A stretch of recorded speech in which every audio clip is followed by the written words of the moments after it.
Good morning students, कैसे हो बेटा। आज 21 जून है।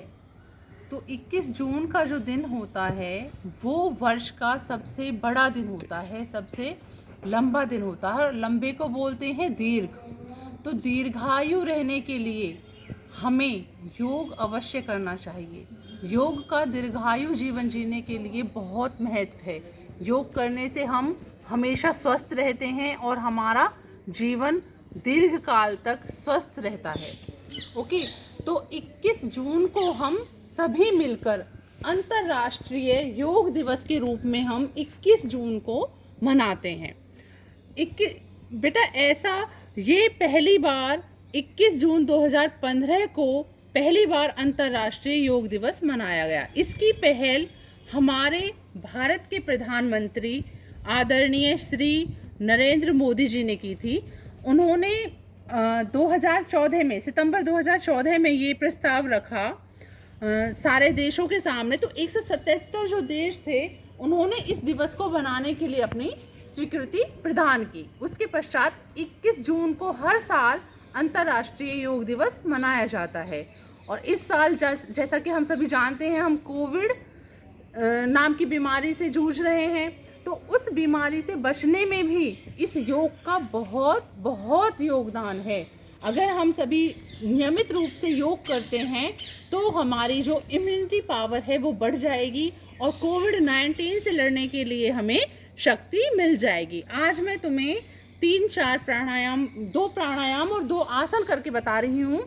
तो इस तरह से तुम भी कोशिश करना और डेली इन्हें अपने रूटीन में, ज़रूरी नहीं है हम ज़्यादा करें, अगर 1-2 भी हम अपने डेली रूटीन में शामिल कर लें तो वो ही हमारे लिए सफिशिएंट हैं। पहला हमारा प्राणायाम है कपालभाति प्राणायाम। कपालभाति प्राणायाम आपको करके दिखा रही हैं महिमा। ठीक है, महिमा कपालभाति प्राणायाम आपको करके दिखाएंगी। कपालभाति प्राणायाम में क्या करते हैं, हम एक सांस से सांस खींचते हैं और फिर छोड़ते हैं। इस तरह से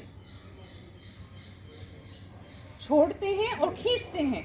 इस तरह से कपालभाति प्राणायाम होता है। इस प्राणायाम के नियमित अभ्यास से हमारा जो हाजमा है वो ठीक हो जाता है। सांस व कफ संबंधित हमारी जो बीमारियां होती हैं वो सही हो जाती हैं। दूसरा हमारा प्राणायाम है अनुलोम विलोम प्राणायाम। अनुलोम विलोम प्राणायाम जो होता है, इस प्राणायाम से हार्ट की जो ब्लॉकेज होती है, हार्ट में ब्लॉकेज होती है वो खुल जाती है। हाई और बीपी, हाई बीपी और लो बीपी, हाई हो या लो हो, दोनों ही सही हो जाते हैं अनुलोम विलोम से। अनुलोम विलोम आपको करके दिखा रही हैं हर्षी। देखो इस तरह से एक बार एक नाक बंद करनी है, दूसरी से सांस खींचनी है अंदर और दूसरी जो नाक है उससे बाहर निकालनी है। एक तरफ से खींचनी है, दूसरी तरफ से निकालनी है। इस तरह से हम अनुलोम विलोम प्राणायाम करते हैं। उसके बाद आता है हमारा आसन वज्रासन। वज्रासन के लिए हम, वज्रासन की मुद्रा होती है हमारी, ये हमें करके बता रही हैं कृष्णा।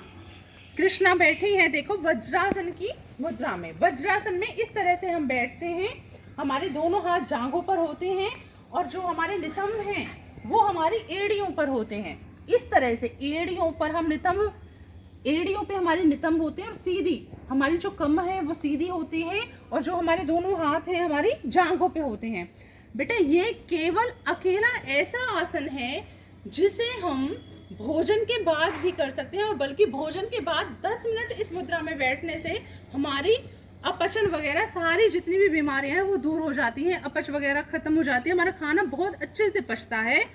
और यह एक ऐसा आसन है जो मन की चंचलता को भी दूर करता है। ठीक है, उसके बाद आता है हमारा ताड़ासन।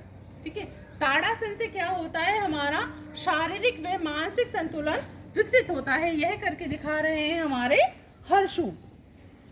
तो इस आसन से हमारा शारीरिक और मानसिक दोनों संतुलन, इस तरह से हम सीधे खड़े होते हैं, अपने पंजों पे खड़े होते हैं और हाथ बिल्कुल स्ट्रेट होते हैं। बिल्कुल, इससे क्या है, हमारी पाचन शक्ति भी ठीक होती है, हाइट भी बढ़ती है, जांघ, टखने और घुटने, ये सारे जो हमारे बॉडी के पार्ट्स हैं ये बहुत मजबूत हो जाते हैं। ठीक है, तो इस तरह से इस तरह के आसनों को तुम, ये बहुत बिल्कुल छोटे छोटे आसन हैं और बहुत इजी भी हैं, इन्हें अगर तुम डेली रूटीन लाइफ में अपने अपना लो तो यह तुम्हारे लिए बहुत फ़ायदेमंद होगा। आज अंतर्राष्ट्रीय योग दिवस के अवसर पर तुम सभी बच्चे यह प्रण करो कि कम से कम, ज़्यादा भी नहीं तो कम से कम 2 आसन और 2 प्राणायाम, जो चारों मैंने तुम्हें बताए हैं, ये चारों तुम नियमित रूप से अपने घर में करोगे। ओके।